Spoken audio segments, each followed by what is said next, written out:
सोबत जगद्गुरू नरेंद्र महाराज आहेत, त्यांच्याशी बातचीत करणार आहे. नमस्कार.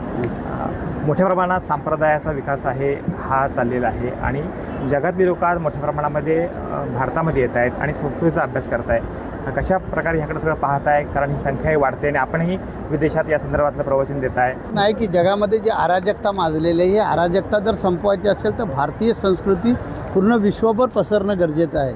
कारण या भारतीय संस्कृतीचा जो मूलाधार आहे ते बंधुत्व आहे, सहिष्णुता आहे. आणि ही सहिष्णुता ज्या वेळेला आपण सर्वत्र पसरवू त्यावेळेला मला वाटतं शांती आणि बंधुभाव हा निर्माण होईल.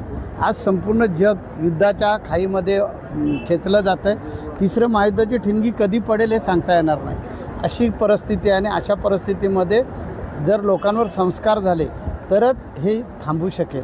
आपल्याला संस्कृती असल्यामुळे बघा, आपले नरेंद्र मोदीजी आदरणीय पंतप्रधान हे या तिसऱ्या महायुद्धामध्ये खेचले गेले नाही. त्यांनी अतिशय सुंदररित्या टॅकल केला तो विषय की अमेरिकेचे राष्ट्राध्यक्ष त्यांना खेचू पाहत होते, त्यांना त्याच्यामध्ये ओढण्याचा प्रयत्न करत होते युक्रेन वगैरे युद्धामध्ये.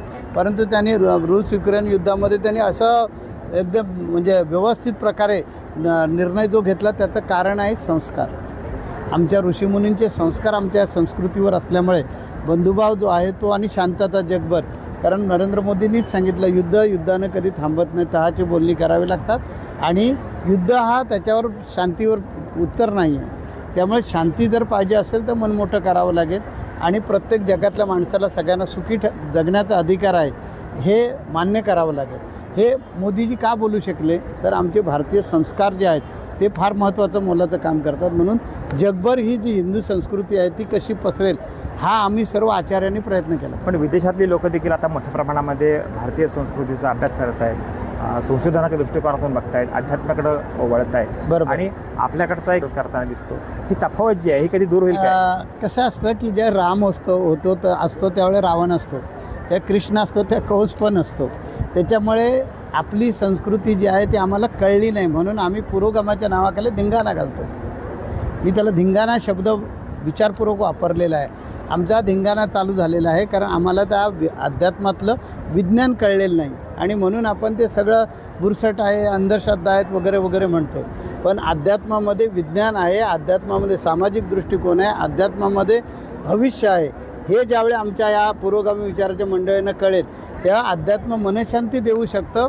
कारण विज्ञानाने कितीतरी प्रगती केली तर तुम्हाला मनशांती नाही तर त्याची किंमत शून्य आहे. जे आमच्या भारत देशामध्ये पुरोगामाच्या नावाखाली संस्कृतीला नावं ठेवण्याचा प्रकार चालू जो आहे आणि पाश्चिमात्य स्वीकारण्याची जी तयारी आहे ती दुर्बुद्धी आहे असं मला वाटतं. आणि ती असणार, कारण राम ज्यावेळी होता तेव्हा रावण होतात. ही एक चळवळ आहे, विकासाची चळवळ आहे, मुद्द्यांची चळवळ आहे, सामाजिक देखील कार्य आपल्या माध्यमातून चालतं.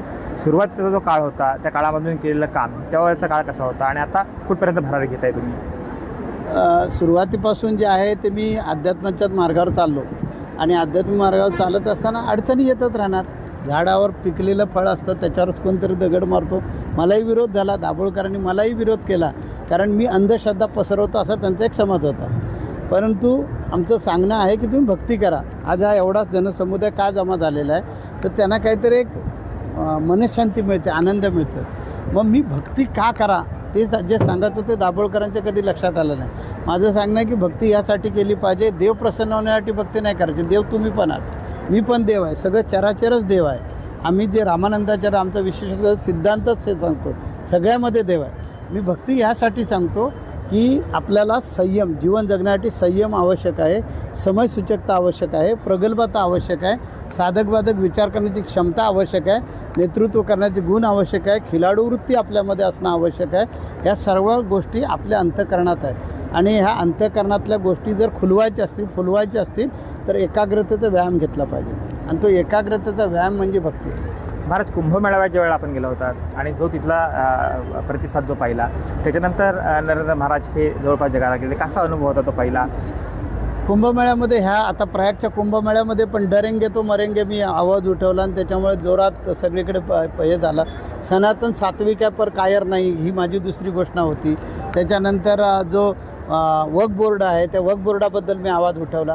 मला वाटतं धर्मगुरू या नात्यानं, हिंदू धर्माचा धर्मगुरू या नात्यानं माझे हिंदू धर्माच्या अस्मितेचे जे प्रश्न आहेत ते मी न संकोच करता उचलले पाहिजेत असं मला वाटतं आणि ते मी उचलले. धर्मांतराचा विषय आहे आणि या संदर्भामध्ये एक महत्त्वपूर्ण पाऊल उचलले. देशामधून तर कौतुकच होतंय, पण संपूर्ण जगभरात हिंदूंच्या माध्यमातून आपलं कौतुक होतंय. बरोबर. कशा पद्धतीने हे सगळं परिवर्तन केलं जात आहे आणि त्याच्यामध्ये आता परवांच्याच दिवशी आम्ही ह्याला नाशिकला कार्यक्रम केला 8 तारखेला. त्या दिवशी पण आम्ही 537 लोकांना हिंदू धर्मामध्ये घेतलं. आतापर्यंत 1,53,010 लोकांना आम्ही हिंदू धर्मामध्ये घेतलेलं आहे. आणि ख्रिश्चन लोक काय करतात की आमच्या अज्ञानाचा, हिंदू धर्मीय लोकांच्या अज्ञानाचा आणि परिस्थितीचा फायदा घेतात आणि धर्मांतर करत आहेत. आणि हे धर्मांतर करत असताना ते काय करतात, आदिवासी लोकांना उचलतात, त्यांची नावं बदलत नाहीत, त्यांचा धर्म बदलत नाही, आदिवासीची फॅसिलिटी घ्यायची आणि त्यांची फक्त उपासना पद्धती बदलायची. म्हणजे कुणीही ब्लेम केला, आम्ही बदललेलंच नाही, तो आदिवासीच आहे, त्याचं नाव तेच आहे. हे जे त्यांचा छुपा अजेंडा चाललेला आहे तो हाणून पाडला पाहिजे. यासाठी आम्ही वेगळ्या स्तरावर काम करतो. म्हणजे नुसतं घर वापसी करतो अशातलं ना. आता आमच्या मुंबई पीठ जे आहे ते मुंबई पीठावर या आदिवासी मुलांना मी घेतो आहे. मोटर ट्रेनिंग स्कूल निर्माण केलेलं आहे आणि त्यांना ड्रायव्हर बनवतो आहे. आज ड्रायव्हर लोकांची व्हेकन्सी आहे, त्यामुळे त्या मुलांना पटापट नोकऱ्या मिळत आहेत. असे अनेक उपक्रम हे आदिवासी आणि धर्मांतरित होणाऱ्या कुटुंबांसाठी राबवले आहेत. मोठा संदेश आहे की रक्तदानाचा विषय हा तर सगळेजण उपक्रम राबवतात, पण अवयव दान करणं ह्यासाठी तेवढी मनाचं कोणाचं धैर्य होत नव्हतं. हा उपक्रम आपण हातात घेतला, म्हणजे जगभरातून हा विषय कौतुकाचा होतोय. किती काळजी घ्यावी लागली, किती लोकांना समजावून सांगावं लागतं, लोक कसा रिस्पॉन्स मिळतो. लोकांनी माझ्यावर प्रचंड प्रेम केलेलं आहे. त्याच्यामुळे मी लोकांना सांगितलं की मेल्यानंतर जाळू नका, जाळण्याची आवश्यकता नाही. हा देह जो आहे, हा देह तुम्ही जर होतकरू डॉक्टर होतात त्यांना जर तुम्ही दिलात तर त्याचा फायदा काल तुम्हाला पुण्यच मिळेल. माझ्यावर पूर्ण विश्वास असल्यामुळे आत्तापर्यंत 161 लोकांनी बॉडी डोनेट केलेली आहे. 56,000 फॉर्म आम्ही भरून दिलेत शासकीय महाविद्यालयाला. आणि आता ऐकलं तुम्ही की 80 ऑर्गन डोनेट झालेलं आहे. त्या आम्ही कुठलाही उपक्रम आणतो ते मला कधी ते आव्हान वाटत नाही, कारण मी लोकांची जे प्रेम आहे ते संपादन करून घेतलं. लोकांना माहिती आहे की हे आमच्यासाठी काही जे करणार ते आमच्यासाठी करणार, समाजासाठी करणार, आणि त्यामुळे मला ती आव्हानं वाटत नाही. योगी आदित्यनाथांनी दाखवून दिलेलं आहे की एक माणूस असं सगळं अंगीकारलं, अध्यात्म अंगीकारलं की काय क्रांती होऊ शकते. बरोबर. आणि दुसरीकडं भारतीय जनता पार्टीनं सर्वप्रथम सगळ्या महाराजांचे उपक्रम, सगळ्या महाराजांचा एक विषय हा लावून धरला आहे. त्याच्या पाठीमागचं सनातन आहे ह्याला मार्गदर्शन केलं आहे आणि प्रोत्साहन दिलं आहे. कसं पाहता ह्या उपक्रमाकडं?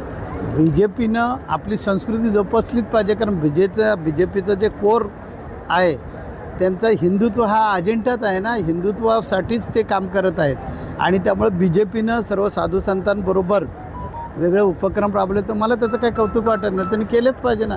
जर ते हिंदुत्ववादी आहेत, ते हिंदू संस्कृती जगण्यासाठी, हिंदू संस्कृती संघटित होण्यासाठी आमची वोट बँक तयार झाली पाहिजे ना. वोट बँक जर आमची तयार नाही झाली तर आम्हाला या देशामध्ये कोणीच विचारणार. जगामध्ये एक पण देश नाही आहे हिंदूंचा.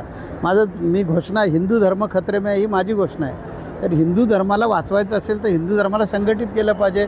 वोट बँकेचा प्रेशर दाखवला पाहिजे. वोट बँकेचा प्रेशर दाखवल्याशिवाय राजकीय लोकसुद्धा जागावर येणार नाहीत आणि हिंदू धर्माच्या विरुद्ध जे काही कटकारस्थान चालायचं. पूर्वी ज्यावेळी काँग्रेस आणि काँग्रेस प्रणित सरकार ज्यावेळी असायची त्यावेळेला आमची महाशिवरात्र आली, आमचा कुठलाही उत्सव आला, एवढी मोठी आपल्या माध्यमांमधून लांबडी चौकट लावली जायची आणि टीका टिप्पणीला सुरुवात व्हायची की हिंदू धर्म कसा भुरसटलेला धर्म आहे, कसा म्हणजे कमी विचाराचा धर्म आहे वगैरे सांगितलं जायचं. आज BJPच्या काळामध्ये हिंदू धर्माचं संवर्धन होतं आहे. आमचं स्वागत आहे. आमचं पूर्णपणे BJPला सपोर्ट आहे. हिंदू राष्ट्राचे जे हुंकार दिलेले आहे याकडे कसं बघताय? हिंदू राष्ट्र झालंच पाहिजे ना. जगामध्ये अनेक जर मुस्लिम राष्ट्र आहेत, अनेक ख्रिश्चन राष्ट्र आहेत, तर आमचं हिंदूंचं राष्ट्र एक तरी असलं पाहिजे ना. की आता ज्यावेळेला इस्रायलमध्ये परिस्थिती निर्माण झाली आणि इस्रायलला हुसकावून लावण्याचा मुस्लिम देशांनी प्रयत्न केला, ते आपल्या भूमीसाठी संघर्ष करतात. किती वर्ष त्यांचा आता स्ट्रगल चालू आहे. आमचा भारत देशामधले बहुसंख्य हिंदू संपणार आहे, कारण आम्ही 2 आणि आमचा 1 आहे ना. आणि त्यामुळे आम्ही संपणारच. तर मी आपल्या माध्यमातून आवाहन करेन लोकांना, तुम्ही 2 किमान तुमची 2 असली पाहिजे, तरच हिंदू जगणार आहे, तरच हिंदू टिकणार आहे. तर तुम्ही आपले 2 वर तरी किमान थांबलं पाहिजे. 1 वर जे थांबते ते चुकीचं करताय.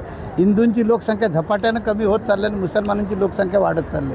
ज्यावेळेला वोट बँक आहे, वोट बँकेचं राजकारण असतं. ही लोकशाही म्हणजे काय, वोट बँकेनंच निवडून दिलेल्या माणसाला महत्त्व दिलं जातं. त्यामुळं भारत देशामध्ये हिंदूंची संख्या वाढली पाहिजे, हिंदूंनी संघटित झालं पाहिजे, त्याने आपला देव, देश आणि धर्म यांच्यावर प्रेम केलं पाहिजे आणि आमच्यासारख्या धर्मगुरूंनी त्यांच्या पाठीमागे खंबीरपणे उभं राहिलं पाहिजे असं मला वाटतं.